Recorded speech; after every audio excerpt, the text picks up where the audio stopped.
शादी के भोज के दिन मेरी मंगेतर का कभी न भूलने वाला पहला प्यार अचानक सामने आ गया। जैसे ही समारोह शुरू होने वाला था, उसका पहला प्यार और मेरी मंगेतर दोनों गायब हो गए। मैंने पागलों की तरह हर जगह खोजा और अंततः पार्किंग में इसोल्ड को लिसेंडर से किस चुंबन मांगते हुए पाया। उसकी सफ़ेद पोशाक ज़मीन पर फैली हुई थी।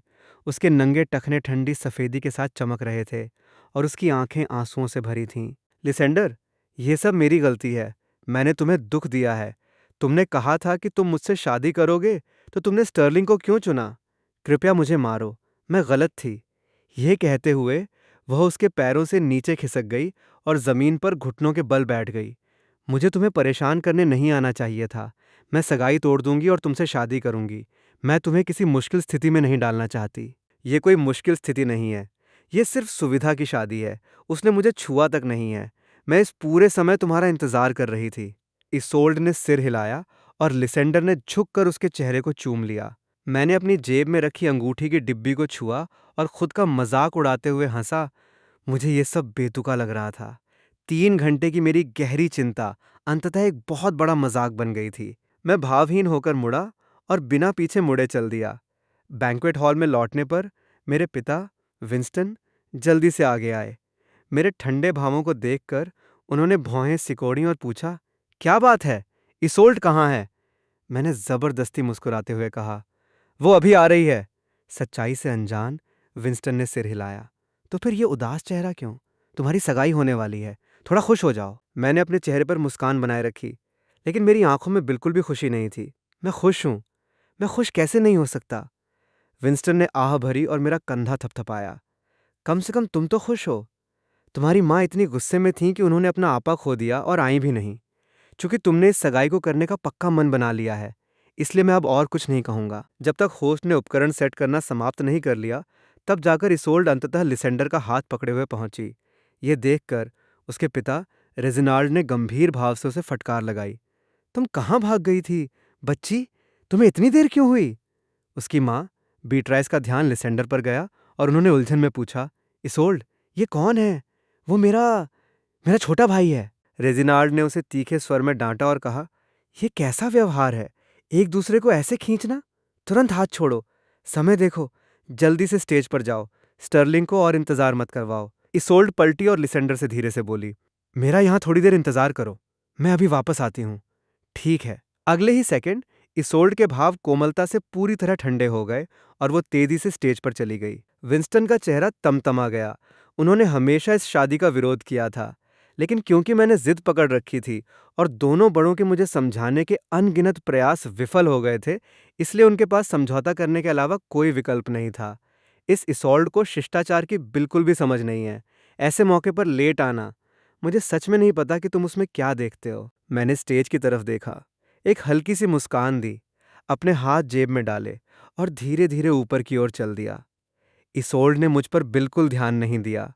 उसकी नज़रें पूरी तरह से स्टेज के नीचे लिसेंडर पर टिकी थीं और वे दोनों एक दूसरे से नज़रें मिला रहे थे।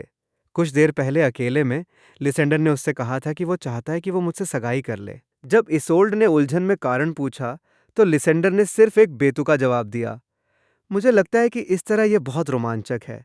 सिर्फ इसलिए कि लिसेंडर को यह विचार पसंद आया, इसोल्ड बिना किसी झिझक के सहमत हो गई। इस समय उसका शरीर स्टेज पर था, लेकिन उसका दिल बहुत पहले ही लिसेंडर पर आ चुका था। जैसे ही होस्ट माइक्रोफोन उठाने वाला था, मैंने अचानक हाथ बढ़ाया और उसे छीन लिया। इस हरकत से हॉल में हंगामा मच गया। मेहमानों ने एक दूसरे को देखा। उनके चेहरे पूरी तरह से भ्रम से भरे हुए थे। मैंने माइक्रोफोन को अपने होठों के करीब लाया। सम्मानित अतिथियों, मेरी सगाई की दावत में आने के लिए आप सभी का धन्यवाद, लेकिन मुझे बहुत खेद है, मैं इस सगाई को रद्द कर रहा हूँ। रेजिनाल्ड सबसे पहले खड़े हुए। उनकी आवाज़ गुस्से से कांप रही थी। स्टर्लिंग, तुम क्या कह रहे हो? तुम इसे रद्द कर रहे हो? बीट्राइस भी घबराहट में खड़ी हो गईं। उनका चेहरा चिंता से भरा था। स्टर्लिंग, क्या बात है? क्या तुम दोनों का झगड़ा हुआ है? इसोल्ड दौड़कर मेरे पास आई और उग्रता से मेरा सामना करने लगी। स्टर्लिंग, इसका क्या मतलब है? तुम ही थे जो ये सगाई चाहते थे और अब तुम ही इसे बर्बाद कर रहे हो। तुम जानबूझकर मुझे सबके सामने जलील करने की कोशिश कर रहे हो, है ना? ये कहते हुए उसने मुझे थप्पड़ मारने के लिए अपना हाथ उठाया। मैं बगल में हट गया और उसके चेहरे पर एक जोरदार बैकहैंड थप्पड़ जड़ दिया। एक तेज चटाक की आवाज के साथ इसोल्ड चीखी और जमीन पर गिर पड़ी। रेजिनाल्ड गुस्से से आगे बढ़े और बीट्राइस के साथ मिलकर अपनी बेटी को उठाया।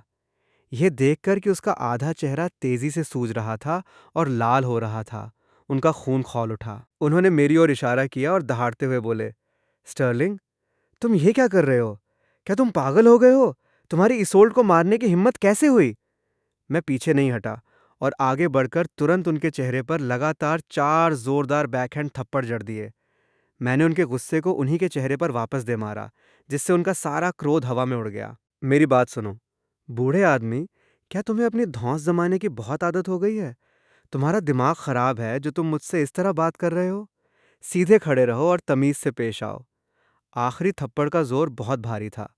रेजिनाल्ड पिटने के बाद खामोश हो गए और तुरंत हकीकत में लौट आए। वो अच्छी तरह से जानते थे कि शहर में खुद को स्थापित करने की होल्डन परिवार की क्षमता पूरी तरह से स्टर्लिंग परिवार के समर्थन पर निर्भर थी। अभी मेरे खिलाफ इस तरह का जंगली व्यवहार करना उनके लिए सीधे सीधे मौत को दावत देना था। बीट्राइस खड़ी हुई, उनकी आवाज़ कांप रही थी। स्टर्लिंग, आखिर यहाँ चल क्या रहा है? तुम्हें ऐसा क्यों करना पड़ रहा है? मैंने किसी से एक कुर्सी मंगवाई और पैर पर पैर रख कर बैठ गया। मेरा लहजा मजाकिया था, जिसने बीट्राइस को इतना डरा दिया कि वो बोल भी नहीं पाई। मैंने तुम्हारे होल्डन परिवार के साथ बुरा व्यवहार तो नहीं किया है ना? रेजिनाल्ड और बीट्राइस ने एक दूसरे को देखा और जल्दी से सिर हिलाया। मैंने गुस्से में एक चीख निकाली, जिससे वे दोनों चौंक कर कांप गए। मैंने तुम्हें बोलने के लिए कहा था और अब तुम गूंगों की तरह व्यवहार कर रहे हो? अच्छा, बहुत अच्छा, मैंने व्यंग्य से कहा। चूंकि मैंने तुम्हारे साथ बहुत अच्छा व्यवहार किया है, तो फिर तुम्हारी बेटी ने मुझे धोखा क्यों दिया? बीट्राइस का चेहरा अविश्वास से भरा था। धोखा? स्टर्लिंग, क्या यहाँ कोई गलतफहमी हुई है? मैंने चुटकी बजाई और मेरे पीछे लगी बड़ी स्क्रीन तुरंत जल उठी। धीरे धीरे एक वीडियो चलना शुरू हुआ। गलतफहमी? इसोल्ड और लिसेंडर के चेहरे बुरी तरह से बदल गए। ये वीडियो कुछ ही क्षण पहले की उनकी निजी मुलाकात का सटीक फुटेज था। अपने चेहरे के दर्द को नजरअंदाज करते हुए इसोल्ड दौड़कर आगे आई, स्क्रीन को बंद करने की कोशिश करने लगी। जैसे ही वो चीखी, मैंने उसे एक और बैकहैंड थप्पड़ मारकर जमीन पर गिरा दिया। इसे मत चलाओ, इसे जल्दी बंद करो, वो रोई। मैंने मजाकिया लहजे में कहा, सबको देखने दो कि होल्डन ग्रुप की कीमती बेटी वास्तव में कितनी घटिया है। इसोल्ड ने मेरे पतलून को खींचा और बुरी तरह से मिन्नतें करने लगी। स्टर्लिंग, चलो घर चलते हैं और इस बारे में बात करते हैं। क्या तुम कृपया वीडियो बंद कर सकते हो?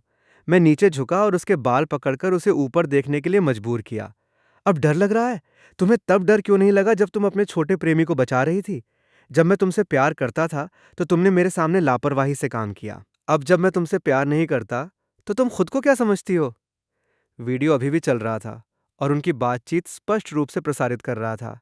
मेहमान फुसफुसा रहे थे और उंगलियां उठा रहे थे। किसी ने कहा, मुझे उम्मीद नहीं थी कि इसोल्ड इतनी पवित्र दिखेगी, लेकिन वास्तव में इस तरह की इंसान होगी। किसी और ने कहा, स्टर्लिंग परिवार के सबसे बड़े युवा मास्टर को धोखा देना। होल्डन परिवार इस बार पूरी तरह से खत्म हो गया है। उसी क्षण किसी ने लिसेंडर की ओर इशारा किया और कहा, क्या यह वीडियो वाला आदमी नहीं है? उसमें अभी भी यहां रुकने की हिम्मत है। लिसेंडर का चेहरा पीला पड़ गया। वो भागने के लिए मुड़ा, लेकिन मेरे द्वारा तैनात किए गए आदमियों ने उसे रोक लिया और घसीटकर ठीक मेरे सामने ले आए। इसोल्ड उसे बचाने के लिए बेतहाशा आगे झपटी। स्टर्लिंग, अगर तुम्हें कोई समस्या है तो उसे मुझ पर निकालो। वह, मैंने ताली बजाई। मेरे लहजे से व्यंग्य टपक रहा था। ये देखो, अब ये सच्चा प्यार है। ये देखकर रेजिनाल्ड घबराहट में आगे दौड़े। स्टर्लिंग, ये मेरे अनुशासन की विफलता है। मैं इस कलंकित कमीने को अभी यहां से ले जाऊंगा और उसे तुम्हारे सामने घुटने टेक कर माफी मांगने पर मजबूर करूंगा। इसोल्ड ने उनका हाथ झटक दिया और दृढ़ता से कहा, पिताजी, आप इससे दूर रहें। मुझे स्टर्लिंग पसंद तक नहीं है। आपने मुझे इसके लिए मजबूर किया। मैं जिससे सच में प्यार करती हूं वो लिसेंडर है। रेजिनाल्ड ने गुस्से में अपनी छाती पकड़ ली और लगभग गिरने ही वाले थे। बीट्राइस ने जल्दी से उन्हें संभाला और रोते हुए इसोल्ड को कोसने लगी। तुझ जैसी विद्रोही संतान, तू ऐसी बात कैसे कह सकती है? स्टर्लिंग तुम्हारे लिए कितना अच्छा रहा है, मेरे लिए अच्छा? वह सिर्फ स्टर्लिंग परिवार के पैसों पर निर्भर है। उसके परिवार के बिना भी लिसेंडर और मैं होल्डन ग्रुप को अच्छी तरह से संभाल सकते हैं। मैं खड़ा हुआ, मेरी नज़र लिसेंडर पर पड़ी और मैंने उसके होठों पर आई हल्की सी मुस्कान को पकड़ लिया। मैंने उदासीनता से कहा, ठीक है, तो हमारी सगाई यहीं खत्म होती है। मैंने भी अपने होठों पर एक मुस्कान ला दी और सीधे लिसेंडर की तरफ चल दिया। मेरा रास्ता रोक रही इसोल्ड को धक्का देते हुए कहा, दफा हो जाओ। मैं लिसेंडर के पास गया, टेबल से एक चॉपस्टिक उठाई और पूछा, क्या तुम जानते हो ये क्या है? लिसेंडर ने घबराहट में थूक निगला और बिना कुछ कहे सिर हिलाया। मैंने उसका हाथ पकड़ा और उसे टेबल पर दबा दिया, उसकी उंगलियों को जबरदस्ती फैला दिया। मेरे हाथ में मौजूद चॉपस्टिक जोर से नीचे आई, सीधे उसकी हथेली को पार करते हुए आर पार हो गई, इससे पहले कि मैं उसे बेरहमी से वापस खींच लूं। लिसेंडर ने एक दर्दनाक चीख मारी जो पूरे बैंक्वेट हॉल में गूंज उठी।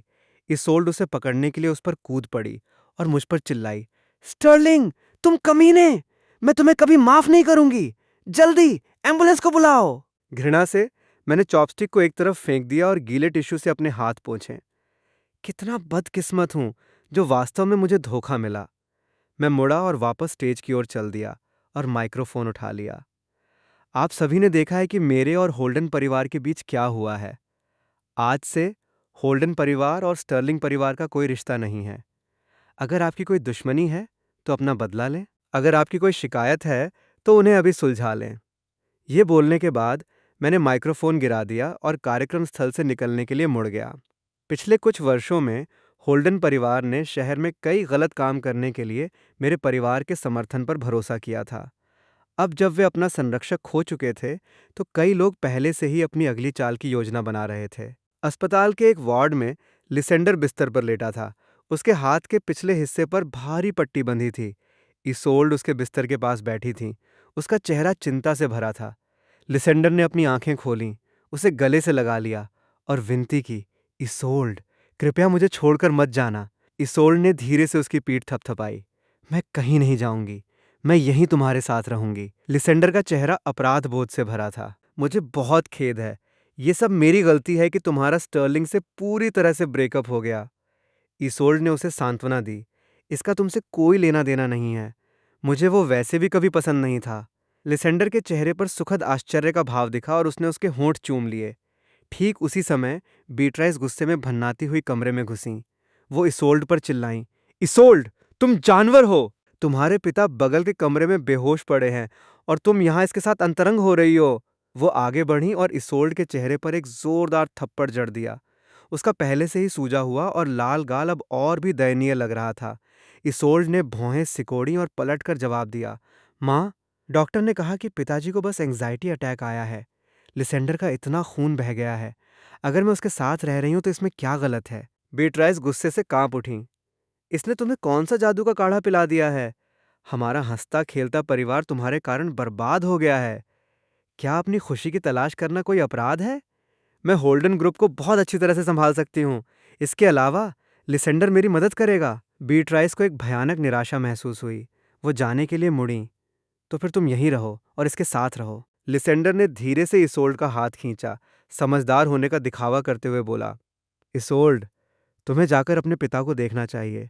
अपनी माँ को गुस्सा मत दिलाओ। इसोल्ड के दिल में एक गर्माहट महसूस हुई और उसने उसे गले लगा लिया। लिसेंडर, तुम कितने प्यारे हो। मैं जाकर अभी वापस आती हूँ। जैसे ही वो खड़ी होने वाली थी, लिसेंडर ने अचानक अपना घायल हाथ पकड़ लिया और दर्द से कराहते हुए चिल्लाया, मेरे हाथ में बहुत दर्द हो रहा है। इसोल्ड घबराहट में बाहर की ओर दौड़ी। क्या हुआ? मैं जाकर डॉक्टर को लाती हूँ। उसके जाते ही लिसेंडर ने तुरंत अपना हाथ नीचे कर लिया और आराम से बिस्तर पर पीछे की ओर लेट गया। उसकी आंखों में गहरी साजिश छलक रही थी। इस बीच स्टर्लिंग ग्रुप की क्षेत्रीय शाखा के महाप्रबंधक के कार्यालय में मैं आराम से चाय पी रहा था। मेरा सचिव डेसमंड रिपोर्ट करने के लिए कुछ दस्तावेज लेकर अंदर आया। मिस्टर स्टर्लिंग, हमने जांच की है। लिसेंडर ने वास्तव में विदेश में अध्ययन किया था, लेकिन उस विश्वविद्यालय की वैश्विक रैंकिंग 1200 से भी नीचे है। इसका कोई महत्व नहीं है। मैंने दस्तावेज उठाया, उसके पन्ने पलटे और मजाक उड़ाते हुए कहा, मुझे लगा था कि वो कोई बहुत बड़ा और ताकतवर इंसान होगा, लेकिन वो तो महज एक कचरा निकला। डेसमंड ने पूछा, क्या हमें उनके खिलाफ कोई कार्रवाई करनी चाहिए? मैंने अपना हाथ खारिज करते हुए हिलाया, कोई ज़रूरत नहीं। हम बस आराम से बैठेंगे और तमाशा देखेंगे। अतीत में स्टर्लिंग परिवार के भरोसे पर इसोल्ड ने कई लोगों को नाराज किया था। अब जब उसने अपना समर्थन खो दिया है तो स्वाभाविक रूप से लोग उसके साथ अपना हिसाब चुकाना चाहेंगे। जैसी कि मुझे उम्मीद थी, स्टर्लिंग परिवार के समर्थन के बिना कई छोटी कंपनियों ने होल्डन ग्रुप के साथ आक्रामक रूप से प्रतिस्पर्धा करना शुरू कर दिया। हालांकि उनकी मूल पूंजी ने उन्हें किसी जानलेवा झटके से बचा लिया था, लेकिन होल्डन कंपनी के भीतर पहले ही घबराहट फैल चुकी थी। कार्यालय में सचिव एलारा ने एक दस्तावेज सौंपा। मिस होल्डन, कई कंपनियों ने हमारे साथ एक तरफा रूप से अपने अनुबंध समाप्त कर दिए हैं। इसोल्ड ने तिरस्कार की दृष्टि से दस्तावेज पर हस्ताक्षर किए। ऐसे बहुत से लोग हैं जो होल्डन ग्रुप के साथ काम करना चाहते हैं। खबर फैला दो, हम आपूर्तिकर्ताओं के लिए बोलियां फिर से खोल रहे हैं। एलारा झिझकी जैसे वो कुछ कहना चाहती हो, लेकिन अंततः उसने बस सिर हिलाया और कमरे से बाहर निकल गई। एलारा के जाने के बाद इसोल्ड का फोन बैंक के नोटिफिकेशन से बज उठा। अभी अभी 8 मिलियन से अधिक खर्च किए गए थे। इसके ठीक बाद लिसेंडर का एक संदेश आया, जिसमें रोल्स रॉयस की तस्वीर थी। इसोल्ड, क्या ये अच्छी लग रही है? इसोल्ड ने प्यार भरे लहजे में एक वॉइस मैसेज भेजा। ये बहुत खूबसूरत लग रही है। तुम्हारी पसंद बहुत अच्छी है। लिसेंडर ने एक और संदेश भेजा। मेरी नज़र एक फेरारी पर भी है। क्या मैं उसे खरीद सकता हूँ?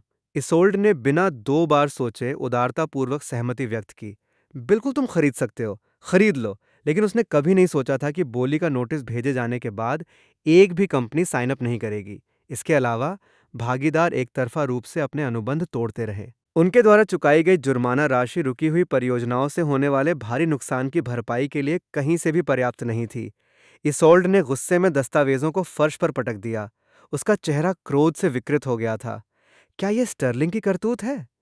क्या वो बस इतना ही कर सकता है? वो जितना इसके बारे में सोचती, उतना ही उसे गुस्सा आता। उसने अपना बैग पकड़ा और सीधे स्टर्लिंग ग्रुप के मुख्यालय की ओर दौड़ पड़ी। स्टर्लिंग इमारत की लॉबी में इसोल्ड ने सीईओ के निजी लिफ्ट में प्रवेश करने की कोशिश की, लेकिन एक सुरक्षा गार्ड ने उसे रोक दिया। ये सीईओ का निजी एलिवेटर है, कृपया वहां वाले लिफ्ट का उपयोग करें। क्या तुम नहीं जानते कि मैं कौन हूं? सुरक्षा गार्ड ने व्यंग्य से कहा। मैं आपको जानता हूं, मिस होल्डन, लेकिन मिस्टर स्टर्लिंग ने स्पष्ट आदेश दिए हैं। इसोल्ड, होल्डन और कुत्तों को अंदर आने की अनुमति नहीं है। उसकी आवाज़ बहुत तेज थी। तुरंत लॉबी में मौजूद सभी लोगों की निगाहें इसोल्ड पर टिक गईं। कानाफूसी और फुसफुसाहट अंतहीन रूप से गूंजने लगी। इसोल्ड का चेहरा लाल हो गया और उसने अपने गुस्से को दबाने की कोशिश की। मुझे तुम्हारे मिस्टर स्टर्लिंग से कुछ काम है। गार्ड ने कंधे उचकाए। क्या आपके पास अपॉइंटमेंट है? मिस्टर स्टर्लिंग बहुत व्यस्त हैं। उनके पास आवारा बिल्लियों और कुत्तों से निपटने का समय नहीं है। लंबी बहस के बाद सुरक्षा प्रमुख ने अंततः डेसमंड को सूचित किया। एक बार अनुमति मिलने के बाद इसोल्ड अहंकार से ऊपर की ओर चल दी। कार्यालय के अंदर मैं पैर पर पैर रखे बैठा था और अपने फोन पर गेम खेल रहा था। इसोल्ड ने दरवाजा धकेल कर खोला, अंदर घुसी और अपने हाथ जोर से मेरी डेस्क पर पटके। स्टर्लिंग, इसका क्या मतलब है? आपूर्तिकर्ताओं से हमारे साथ अपने अनुबंध रद्द करवाना? क्या यह तुम्हारी सबसे अच्छी चाल है? मैंने ऊपर उसकी तरफ देखा, अपना फोन नीचे रखा और अपनी उंगली से इशारा किया। इसोल्ड, यहां आओ, मैं तुम्हें बताता हूं क्यों। इसोल्ड सावधानी से आगे झुकी। जैसे ही वो कुछ बोलने वाली थी, मैंने उसके चेहरे पर एक जोरदार थप्पड़ जड़ दिया, जिससे वो जमीन पर गिर पड़ी।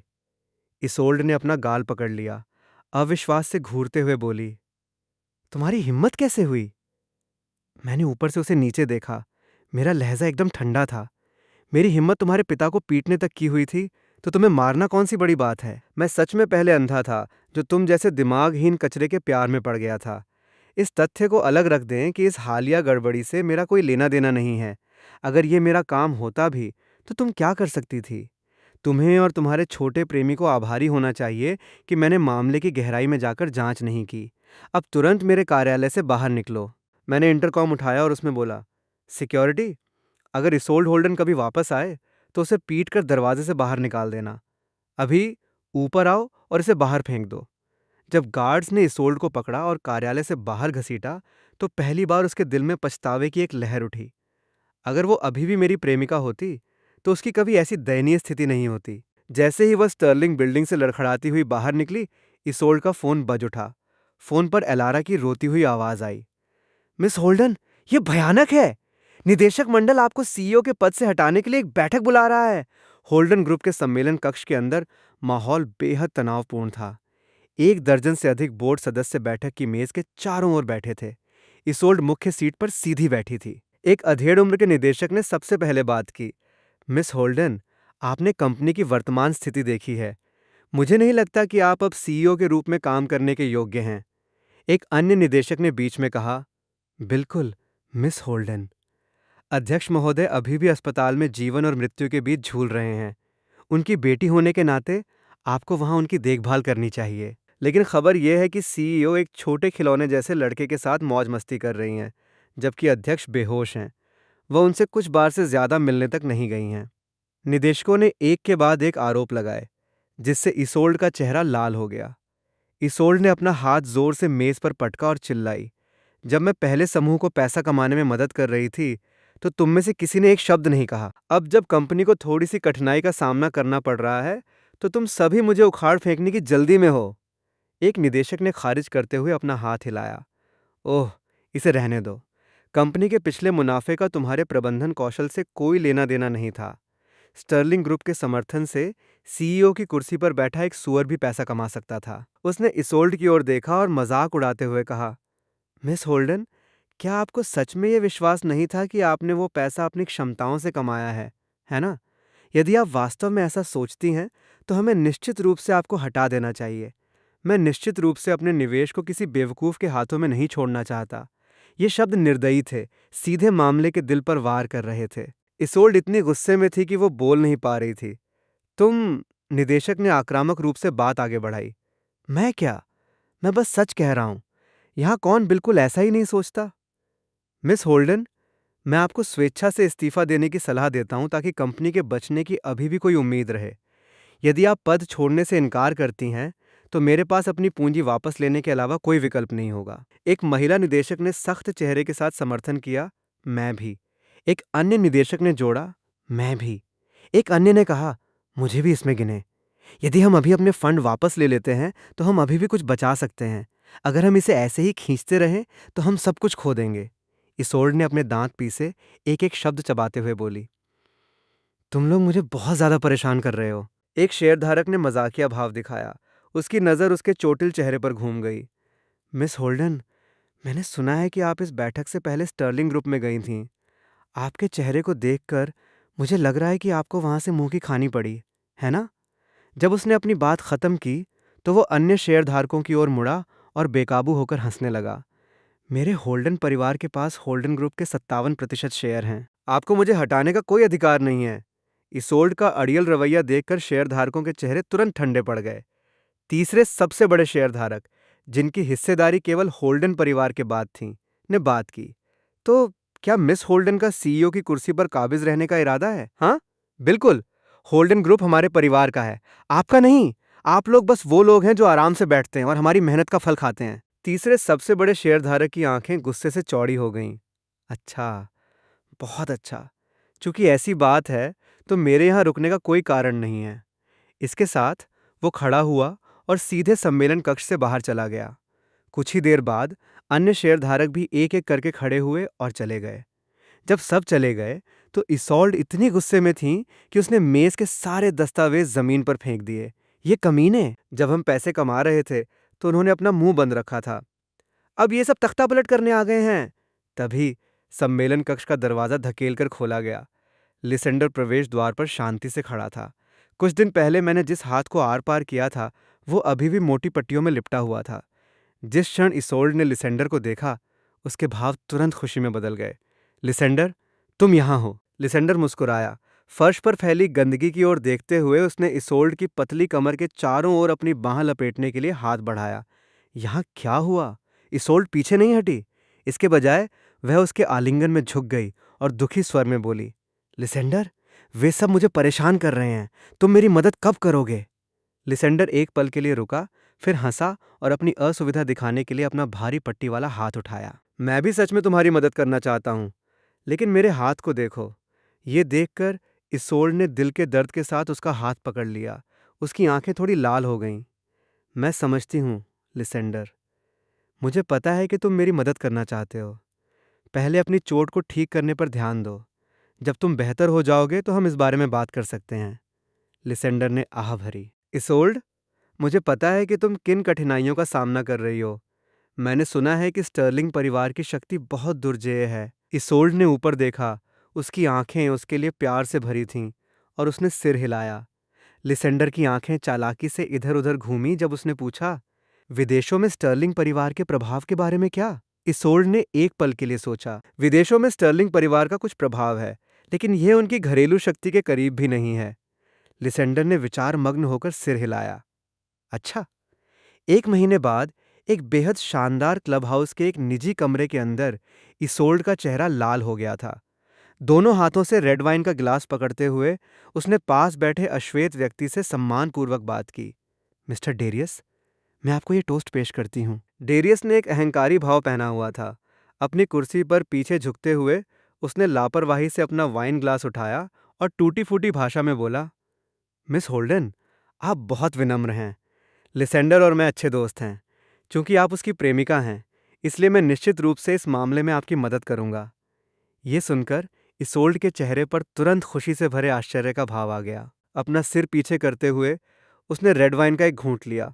बहुत बहुत धन्यवाद मिस्टर डेरियस। डेरियस ने भी मुस्कुराकर एक छोटा घूंट लिया। इस बिंदु पर लिसेंडर ने बीच में कहा, इसोल्ड, डेरियस और मैं बिल्कुल भाइयों की तरह हैं। उनका परिवार अमेरिका में एक बहुत बड़ा समूह है। उनकी मदद से स्टर्लिंग परिवार महज एक मजाक है। इसोल्ड ने बार बार सिर हिलाया। उसका चेहरा कृतज्ञता से भर गया। धन्यवाद लिसेंडर। लिसेंडर ने अपनी बांह उसकी कमर के चारों ओर लपेट ली और इसोल्ड को करीब से पकड़ लिया। वो लापरवाही से बोला, हंसते हुए और डेरियस के साथ बातचीत करते हुए पूर्ण अंतरंगता का दिखावा कर रहा था। इसोल्ड, ऐसी औपचारिकताओं की कोई जरूरत नहीं है। आखिरकार मैं तुम्हारा बॉयफ्रेंड हूं। जैसे जैसे खाना पीना चलता रहा, डिनर पार्टी अपने अंत के करीब थी। डेरियस ने अचानक बोलना शुरू किया, मैंने सुना है कि इस देश की संगीत संस्कृति बहुत लोकप्रिय है। मैं आज खाली हूं, इसलिए मैं जाकर कुछ मजा करना चाहूंगा। आप क्या सोचती हैं मिस होल्डन? अब तक इसोल्ड के गाल पूरी तरह से लाल हो चुके थे। शराब स्पष्ट रूप से उसके सिर पर चढ़ गई थी। फिर भी डेरियस का अनुरोध सुनने पर उसने सहज रूप से लिसेंडर की ओर देखा। लिसेंडर ने उसे एक आश्वस्त करने वाला लुक दिया और धीरे से कहा, इसोल्ड, मैं तुम्हारे साथ चलूंगा। डेरियस एक प्रमुख क्लाइंट है। हम एक खराब मेजबान होना वहन नहीं कर सकते। इसोल्ड ने गहराई से शर्माते हुए आज्ञाकारी रूप से सिर हिलाया। डेरियस, तो फिर चलिए यहाँ क्लब के कराओके कमरों की ओर चलते हैं। बिल्कुल, चलिए अभी चलते हैं। लिसेंडर ने चुपके से इसोल्ड पर एक नजर डाली। जैसी तुम्हारी इच्छा। इसोल्ड खड़ी हो गई। मैं पहले रेस्टरूम का इस्तेमाल करने जा रही हूँ। लिसेंडर, तुम और डेरियस लॉबी में जाओ और मेरा इंतजार करो। ठीक है। इसोल्ड। इसोल्ड अपना फोन अपने साथ नहीं ले गई और सीधे रेस्टरूम की ओर चल दी। जिस क्षण वो निजी कमरे से बाहर निकली, डेरियस के भाव तुरंत चिंता में बदल गए। लिसेंडर, क्या हम सच में ये ठीक कर रहे हैं? लिसेंडर ने एक उंगली उठाई और कहा, डेरियस, तुम्हें बस मुझ पर भरोसा करने की जरूरत है। ये औरत अविश्वसनीय रूप से मूर्ख है। हम इससे एक बड़ा भाग्य बनाएंगे और इसे 50-50 बांटेंगे। फिर विदेश उड़ जाएंगे और राजाओं की तरह रहेंगे। भले ही होल्डन ग्रुप का बाजार मूल्य सिकुड़ गया है, इस बार हम में से कम इतना लेकर जा सकते हैं। डेरियस ने भौहें सिकोड़ी और जोर देकर पूछा, वो कितना है? लिसेंडर ने धीरे धीरे नंबर का उच्चारण किया, $10 मिलियन। डेरियस तुरंत सीधा बैठ गया। उसकी आंखों में सोना चमकने लगा। इतना ज्यादा? लिसेंडर ने पूरी निश्चितता के साथ कहा, बिल्कुल। और ये तो बस एक रूढ़िवादी अनुमान है। $10 मिलियन डेरियस के लिए एक मात्र अंगरक्षक के रूप में अपनी पहचान को त्यागने और पूर्ण विलासिता का जीवन जीने के लिए पर्याप्त से अधिक थे। उसकी छोटी आंखें इधर उधर घूमी क्योंकि उसने जल्दी से संभावनाओं की गणना की। तभी इसोल्ड का फोन, जिसे वो मेज पर छोड़ गई थी, कंपन करने लगा। लिसेंडर ने कॉलर आईडी देखा और उसका चेहरा तुरंत काला पड़ गया। उसने घृणा से एक गाली बुदबुदाई और तुरंत नंबर को ब्लॉक कर दिया। वही बुढ़िया फिर से। कमीनी कुतिया। रेस्टरूम के अंदर इसोल्ड गहरे लाल चेहरे के साथ महिलाओं के स्टॉल से बाहर निकली। सिंक पर मैं अपने हाथ धो रहा था। मुझे देखकर इसोल्ड तुरंत एक डरी हुई बिल्ली की तरह भड़क उठी। स्टर्लिंग, तुम यहाँ क्यों हो? क्या तुम मेरा पीछा कर रहे हो? मैंने अभी नल बंद ही किया था। उसकी बात सुनकर मैं मुड़ा। इसोल्ड ने मेरी ओर उंगली उठाई। उसका चेहरा गुस्से से भरा था। इससे पहले कि मैं कुछ बोल पाता, उसने अपने आरोप जारी रखे। स्टर्लिंग, तुम बिल्कुल घिनौने हो। लेकिन तो क्या तुम जानते हो कि वैंडरबिल्ट ग्रुप इस बार होल्डन ग्रुप में निवेश कर रहा है? वे अमेरिका के शीर्ष 10 समूहों में से एक हैं। यहाँ तक कि तुम्हारा स्टर्लिंग परिवार उनकी एक उंगली की भी बराबरी नहीं कर सकता। मैं मूल रूप से उस पर ध्यान देने के लिए बहुत आलसी था, लेकिन वैंडरबिल्ट ग्रुप के बारे में सुनकर मैं अपनी भौहें सिकोड़े बिना नहीं रह सका। तुम वैंडरबिल्ट ग्रुप के बारे में बात कर रही हो? इसोल्ड अविश्वसनीय रूप से अहंकारी लग रही थी। और कौन? तो क्या हुआ अगर तुम जानते हो? एक बार होल्डन ग्रुप वैंडरबिल्ट अनुबंध हासिल कर ले तो तुम्हारा स्टर्लिंग परिवार मेरा कुछ नहीं बिगाड़ सकता। मैं हल्का सा हंसा। बधाई हो, मैंने कहा और सीधे जाने के लिए मुड़ गया। इसोल्ड पूरी तरह से दंग रह गई। मैं डरा क्यों नहीं था? मुझे कम से कम हैरान होना चाहिए था। वो वैंडरबिल्ट ग्रुप था। क्या मैं नहीं जानता था कि वे कौन थे? यह असंभव था। जैसे ही मैं अपने निजी कमरे के बाहर पहुंचा, मैं अचानक रुक गया। मैंने अपने पीछे एक अंगरक्षक को हाथ हिलाकर बुलाया। उसके कान में कुछ निर्देश फुसफुसाने के लिए झुका और फिर बगल के निजी कमरे में चला गया। कमरे के अंदर एक युवा अमेरिकी व्यक्ति बैठा था। उसने कस्टम टेलर किया हुआ सूट पहना था। उसके सुनहरे बाल, नीली आंखें और हट्टा-कट्टा शरीर था। यह कोई और नहीं बल्कि वैंडरबिल्ट परिवार के प्रथम पंक्ति के उत्तराधिकारी जूलियन वैंडरबिल्ट थे। मुझे लौटते हुए देखकर जूलियन खुशी से चमक उठे। मेज पर रखी दावत की ओर इशारा करते हुए उन्होंने खुशी-खुशी अपना भोजन खाया और कहा, "जल्दी आओ और बैठो। ये व्यंजन अविश्वसनीय रूप से स्वादिष्ट है। हमारे देश के चीनी रेस्तरां बस इस प्रामाणिक स्वाद को दोबारा नहीं बना सकते।" मैं बैठ गया और कहा, "जूलियन, तुम वैंडरबिल्ट परिवार के प्राथमिक उत्तराधिकारी हो। अगर तुम्हें चीनी खाना चाहिए, तो ये कितना मुश्किल हो सकता है?" जूलियन ने अपना हाथ हिलाया। चीनी खाना ढूंढना आसान है, लेकिन यह सटीक स्वाद ढूंढना दुर्लभ है। हर बार जब मैं यहाँ आता हूँ, तो मुझे पहले अपने पेट को इससे भर लेने देना होता है। हम दोनों खूब हंसे। अचानक मैंने पूछा, "जूलियन, मैंने सुना है कि तुम इस बार होल्डन ग्रुप के साथ सहयोग करने की योजना बना रहे हो।" जूलियन ने ऊपर देखा। उसका चेहरा भ्रम से भरा था। "कौन सा होल्डन ग्रुप? मैंने उनके बारे में कभी सुना भी नहीं है। नहीं, मेरी ऐसी कोई योजना है।" मेरा दिमाग तेज था और मैंने तुरंत एक निर्णय लिया। या तो जूलियन झूठ बोल रहा था, इसोल्ड झूठ बोल रही थी, या इसोल्ड को पूरी तरह से ठगा जा रहा था। पहली दो संभावनाएं बहुत कम थीं। यह स्पष्ट रूप से तीसरी थी। जूलियन अचानक गंभीर हो गया, फिर ठहाके मारकर हंसने लगा। "ओह, वैसे परिवार इस देश में हमारे उद्योगों का विस्तार करना चाहता है और मैं परिचालन आपके स्टर्लिंग ग्रुप को सौंपने की योजना बना रहा हूँ। जैसा कि पुरानी कहावत है, अच्छी चीज़ों को परिवार के भीतर ही रखें।" मैं जोर से हंसा। "जूलियन, तुम इस देश में बहुत लंबे समय तक रह लिए हो। तुमने स्थानीय मुहावरों का उपयोग करना भी सीख लिया है।" जूलियन ने हल्की सी मुस्कान के साथ अपना वाइन ग्लास उठाया। "मुझे सच में इस देश से प्यार है।" अगले 2 घंटों तक हमने लगातार अपने सहयोग के विवरण पर चर्चा की और अंततः एक आपसी समझौते पर पहुंचे। उसी क्षण अंगरक्षक ने दस्तक दी और कमरे में प्रवेश किया। वो मेरे कान के करीब झुका और कुछ शब्द फुसफुसाए। मेरे चेहरे पर आश्चर्य का भाव आया। उसके तुरंत बाद एक हंसी आई। मैंने अंगरक्षक को कुछ निर्देश दिए और उसे जाने के लिए कहा। जूलियन ने उत्सुकता से पूछा, "हे, क्या हुआ? कोई अच्छी खबर?" मैंने जवाब दिया, "जूलियन, कल मैं तुम्हें एक तमाशा दिखाने ले जा रहा हूँ।" जूलियन रुका, फिर मुस्कुराया। "एक शो? स्थानीय ओपेरा की हजारों साल की विरासत है। ये निश्चित रूप से देखने लायक है।" मैं रहस्यमय ढंग से मुस्कुराया। "कोई ओपेरा नहीं, यह एक भव्य तमाशा है। मैं गारंटी देता हूं कि यह रोमांचक होगा।" जूलियन ने कहा, "ओह, तो मैं पूरी तरह से इसका इंतजार कर रहा हूँ।" कराओके कमरे के बाहर डेरियस, लिसेंडर और इसोल्ड एक साथ बाहर निकले। इसोल्ड को उन दोनों आदमियों ने पकड़ा हुआ था। वो कीचड़ के पोखर की तरह पूरी तरह से शिथिल हो गई थी।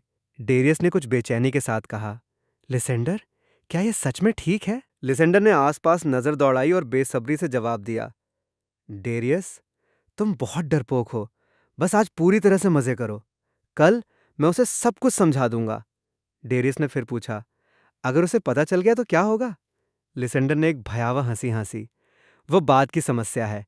एक बार कल अनुबंध पर हस्ताक्षर हो जाएं और पैसा हमारे खातों में आ जाए, तो हम बहुत दूर जा चुके होंगे।" डेरियस मुस्कुराया और बोला, "लिसेंडर, तुम सच में एक कमीने हो।" इसोल्ड ने उनकी गुप्त साजिश का एक भी शब्द नहीं सुना। उसे बस ऐसे ही होटल के कमरे में घसीटा गया था। अगली सुबह जल्दी लिसेंडर दरवाजे पर हो रही खटखटाहट से झटके से जाग गया। उसने सहज रूप से अपने बगल में देखा और डेरियस को इसोल्ड के ऊपर लेटे हुए पाया। वह तुरंत डर के मारे अपने होश खो बैठा और घबराहट में थप्पड़ मारकर डेरियस को जगाया। उसने डेरियस को घूरा, उसे डांटने के लिए अपनी आवाज़ धीमी की और फिर जल्दी से दरवाजे की ओर चल दिया। उसने मान लिया था कि यह रूम सर्विस है जो नाश्ता देने आई है। क्या तुम पागल हो? क्या मैंने तुम्हें सुबह सबसे पहले जाने के लिए नहीं कहा था? तुम अभी भी यहाँ क्यों हो? क्या होगा अगर ये बेवकूफ़ जाग गई? जल्दी करो, कपड़े पहनो और बाहर निकलो। मैं जाकर नाश्ता लाता हूँ। जैसे ही उसने दरवाज़ा खोला, पत्रकारों की एक बड़ी भीड़ ने प्रवेश द्वार को घेर लिया और उनमें से हर एक ने अपने कैमरे सीधे उसकी ओर तान रखे थे। जिस क्षण पत्रकारों ने लिसेंडर को देखा, वे तुरंत ऊर्जा से भर गए। यही है वो आदमी जो युवा मास्टर स्टर्लिंग की दावत में सीईओ होल्डन के साथ अंतरंग हो रहा था। एक पत्रकार के ये चिल्लाने के बाद उसने सीधे लिसेंडर को एक तरफ धकेल दिया और कमरे में घुस गया। ऐसा लगता है कि सीईओ होल्डन सच में अंदर हैं। तभी लिसेंडर को एहसास हुआ कि क्या हो रहा था, लेकिन तब तक बहुत देर हो चुकी थी। पत्रकारों की एक बड़ी भीड़ कमरे में घुस गई और पागलों की तरह अंदर की तस्वीरें खींचने लगी। डेरियस ने अभी अपने कपड़े पहनना खत्म भी नहीं किया था। पत्रकारों को देखकर उसने जल्दबाजी में अपना चेहरा ढंकने के लिए अपने हाथों का इस्तेमाल किया। कोई चिल्लाया, जल्दी देखो। बिस्तर पर जो औरत है वो इसोल्ड है, होल्डन ग्रुप की सीईओ, है ना? किसी और ने कहा, हे भगवान, सीईओ होल्डन को सच में खेलना आता है। कोई आश्चर्य नहीं कि मिस्टर स्टर्लिंग ने उनके साथ सगाई तोड़ दी। मुझे भी वो नहीं चाहिए होगी। लिसेंडर घबराहट में इधर उधर टहला, जल्दबाजी में अपने शरीर से इसोल्ड को छिपाने की कोशिश करने लगा, लेकिन इसका बिल्कुल कोई फायदा नहीं हुआ। पत्रकारों ने उसे पूरी तरह से नजरअंदाज कर दिया। बाहर निकलो, तस्वीरें लेना बंद करो, फिल्म बनाना बंद करो। डेरियस डर से कांपते हुए एक कोने में दुबक कर बैठ गया। अत्यधिक शोर ने इसोल्ड को जगा दिया। उसने कराहते हुए अपना हाथ उठाकर अपने धड़कते सिर को रगड़ा। वह पूरी तरह से चक्कर और भटकाव महसूस कर रही थी, लेकिन उसके कानों में गूंजते हुए तीखे सवालों ने उसे तुरंत पूरी तरह से जगा दिया। सीईओ होल्डन, कृपया इन दो सज्जनों के साथ अपने संबंधों को स्पष्ट करें। एक अन्य पत्रकार ने पूछा। सीईओ होल्डन, इस अश्वेत सज्जन के साथ आपका क्या संबंध है? एक अन्य ने पूछा। सीईओ होल्डन, क्या आपको लगता है कि मिस्टर स्टर्लिंग ने आपके साथ सगाई तोड़कर सही किया? ईसोल्ड का पूरा शरीर कठोर हो गया। उसकी पुतलियां बुरी तरह सिकुड़ गईं। उसने यंत्रवत रूप से नीचे अपने आप को देखा, फिर एक भेदने वाली चीख निकाली। घबराहट में उसने बेतहाशा चादरों को पकड़ लिया और उन्हें अपने शरीर के चारों ओर कसकर लपेट लिया। मैं तुम सब पर मुकदमा कर दूंगी। मैं पुलिस को बुला रही हूं। उसने अपना सिर घुमाया और रोई, डेरियस, पुलिस को बुलाओ, डेरियस। लेकिन उसके पीछे कोई नहीं था। लिसेंडर लिसेंडर पहले ही पूरी तरह से नजरों से ओझल हो चुका था। वह भाग गया था। कमरे के बाहर मैं पूरी तरह से मनोरंजन के भाव के साथ दीवार के सहारे झुका हुआ था। मेरे बगल में जूलियन ने एक बहुत ही ठंडा भाव पहना हुआ था, क्योंकि उसने नीचे डेरियस को देखा, जिसे अंगरक्षकों द्वारा फर्श पर दबाया जा रहा था। डेरियस का चेहरा शुद्ध निराशा से भरा था। उसने अपना सिर उठाने की हिम्मत भी नहीं की। जूलियन ने गुस्से में कहा, डेरियस, तुम इस परिवार के लिए एक पूर्ण कलंक हो। मैं तुमसे बहुत ज्यादा निराश हूं। एक बार जब हम अमेरिका लौटेंगे तो मैं तुम्हें सबसे कड़ी सजा दूंगा। ये सुनकर डेरियस के पैरों ने जवाब दे दिया और वो पूरी तरह से फर्श पर गिर पड़ा। उसकी छोटी आंखें जमीन पर मृतप्राय घूर रही थीं, जो पूर्ण अविश्वास से भरी थीं। मैं हंसा। जूलियन, मैंने कभी नहीं सोचा था कि वो तुम्हारा अंगरक्षक होगा। अगर तुम इस कमीने को साथ नहीं लाए होते तो कौन जाने कि इसने किस तरह की मुसीबत खड़ी कर दी होती। मैं निश्चित रूप से उसे इसकी कीमत चुकाने पर मजबूर करूंगा। मैंने लापरवाही से कहा, तुम इसे वैसे ही संभालो जैसा तुम्हें ठीक लगे। तभी मेरा फोन बजा। मैंने कॉलर आईडी पर नजर डाली। एक सेकंड के लिए झिझका, लेकिन अंततः इसका जवाब दिया। लाइन के दूसरी तरफ से घबराई हुई चिल्लाहटें आईं। मैंने अपने कान खुजलाए और लापरवाही से जवाब दिया, चाहे वो मरे या नहीं, इससे मेरा क्या लेना देना है। तुम्हारी कीमती बेटी वर्तमान में एक होटल में अपने छोटे प्रेमी के साथ अपने जीवन का सबसे अच्छा समय बिता रही है। जाओ उसे ढूंढो। तुम्हें ब्लॉक कर दिया गया है? खैर, मैं इसके बारे में कुछ नहीं कर सकता। दूसरी तरफ से आवाज बड़बड़ाती रही और मैं अधीर हो गया। क्या तुम्हें लगता है कि उसकी मौत मेरे कारण हुई है? अगर तुम्हें ऐसा लगता है तो आगे बढ़ो और मुझ पर मुकदमा करो। फोन पर मुझ पर मत चिल्लाओ। सिर्फ इसलिए कि तुम बूढ़ी हो, इसका मतलब ये नहीं है कि मुझे ये सहना होगा। तुम अच्छी तरह जानती हो कि तुम्हारी बेटी ने क्या किया है। मैं रुका। मेरे लहजे में मजाक भरा था, लेकिन इस बारे में बात करते हुए मैं वास्तव में अब बहुत बेहतर महसूस कर रहा हूँ। अगर किसी को इस बात की भी परवाह नहीं है कि उसके अपने पिता का निधन हो गया है, तो वो संभवतः किसकी परवाह कर सकती है? इसके साथ मैंने सीधे फ़ोन काट दिया और उस नंबर को अपनी ब्लैकलिस्ट में जोड़ दिया।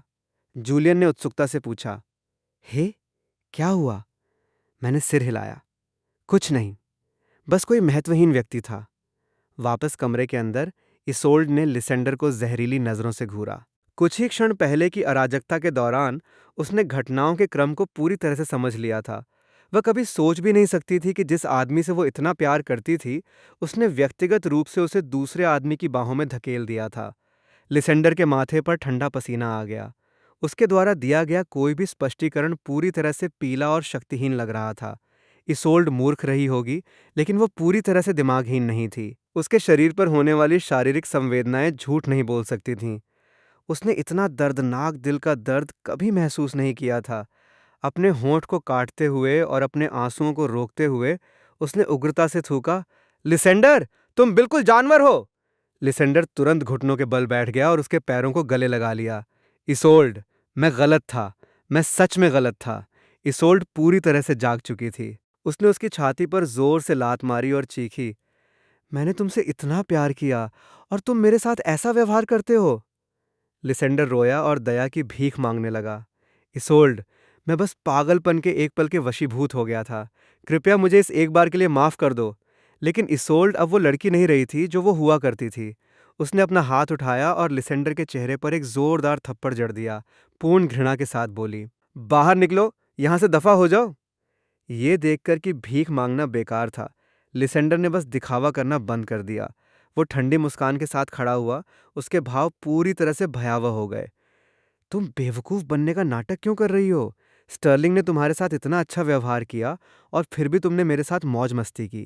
पहले मुझे लगा कि तुम अविश्वसनीय रूप से सक्षम हो, लेकिन पता चला कि तुम पूरी तरह से स्टर्लिंग पर निर्भर थी।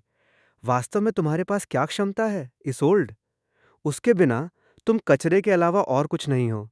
क्या तुम समझती हो? तुम्हारी कंपनी के पास कोई ऑर्डर नहीं है और कोई ये भी नहीं चाहता कि तुम उनके लिए ड्रिंक डालो।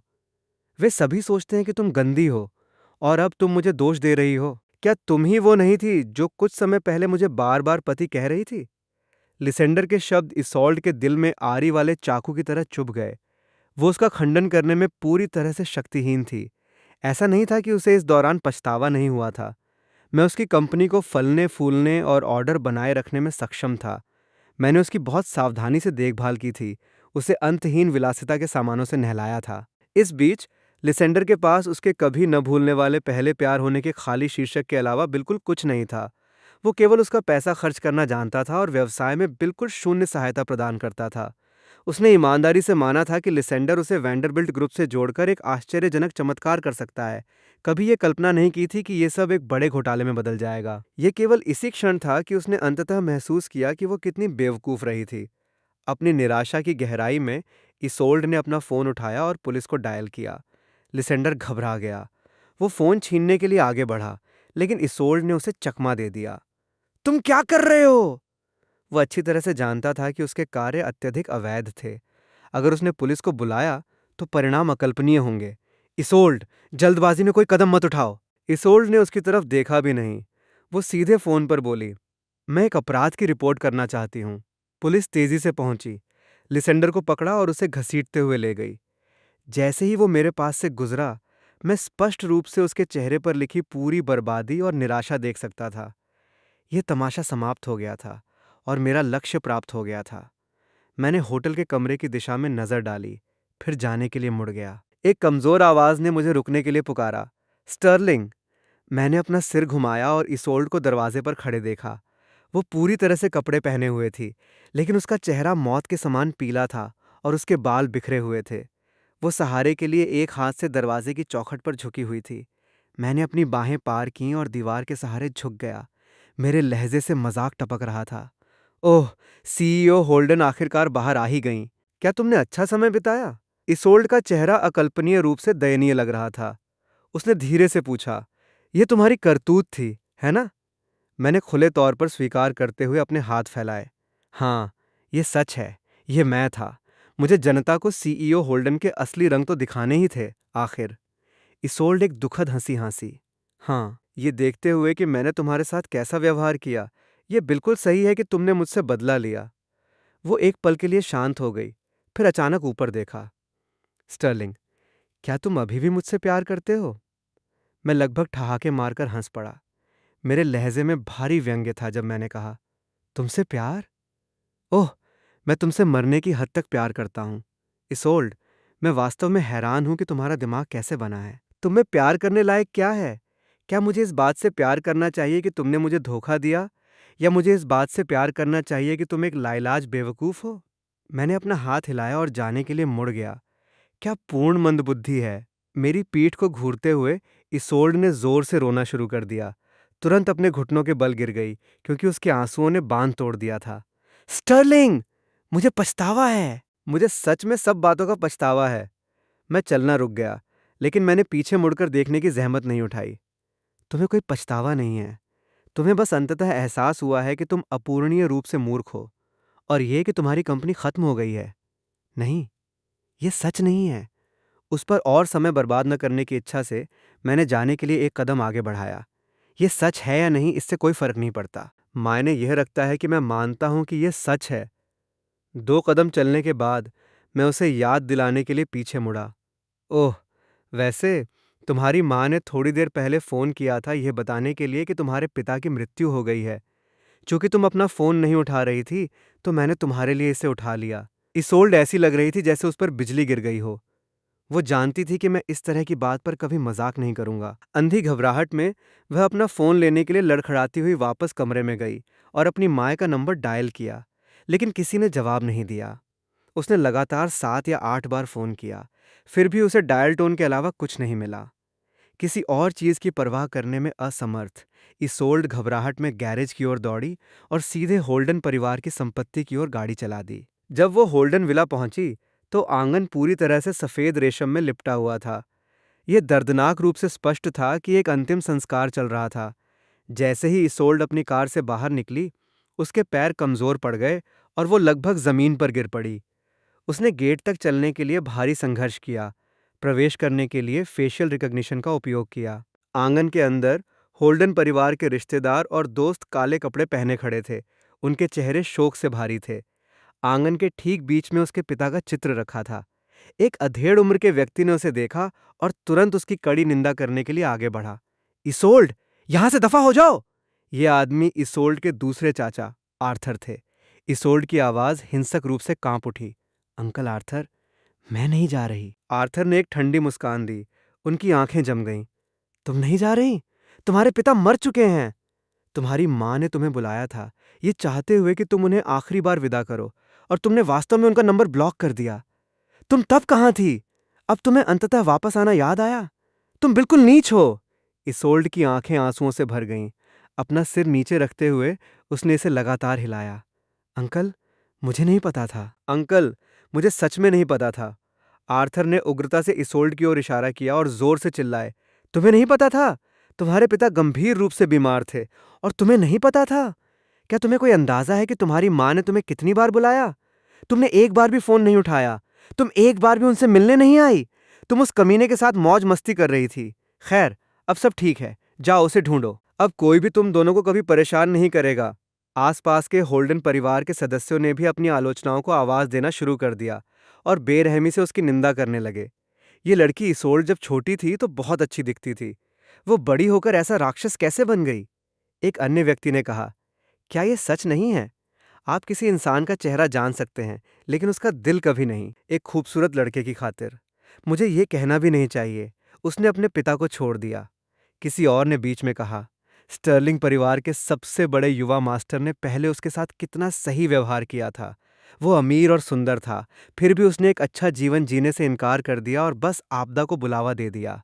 शर्म से जलते चेहरे के साथ इसोल्ड एक बार फिर घुटनों के बल गिर गई। मैं नहीं जाऊंगी, मैं नहीं जाऊंगी। आप लोग मुझे नहीं भगा सकते।